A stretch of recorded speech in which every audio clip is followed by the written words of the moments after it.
E aí, Natinho Detona Funk? Cê é louco, hein, cachorreira? Nós tá que tá. Nós tá que tá. Nós tá que tá. Nós tá que tá. Vocês não intimidam não, rapaz. Sou o primeiro comando da capital. Inimigo número 1 de vocês, rapaz. Nós tá que tá, hein, caralho. Já falei que na faixa de Gaza só tem homem bom e geral sabe disso. Alto poder de impacto e quem tá portando não brinca. Serviço é tudo ou nada, guerra declarada, não dá pra saber quem vai ser salvo. Caça vira caçador, atirador vira alvo, porque na linha de frente sossega a palavra inexistente. E a paz é só mais um tempo pra recarregar os pentes. Mulher, ouro e poder, já falei que é lutando que eu conquisto.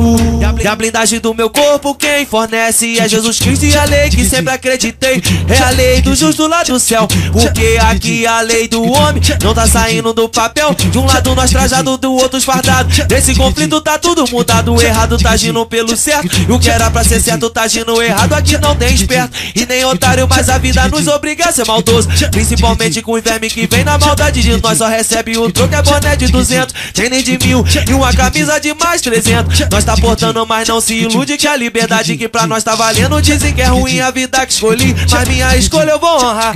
E se fosse tão ruim assim, não tinha gente querendo o meu lugar. É dedo no gatilho, sangue nos olhos, o coração transbordando de ódio, porque quem tá mole no filme da vida não passa nem do primeiro episódio. Mantendo a razão em qualquer decisão, mente do vilão, terra desconhecida, inimigo número 1.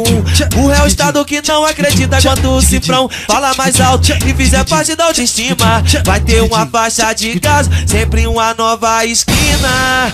Nós tá que tá, nós que tá comandando. O primeiro se liga, é nós que tá no comando. Irmão por irmão, somando, multiplicando. Pra ser respeitado, é só chegar respeitando. Nós tá que tá, nós que tá comandando. O primeiro se liga, é nós que tá no comando. Irmão por irmão, somando, multiplicando.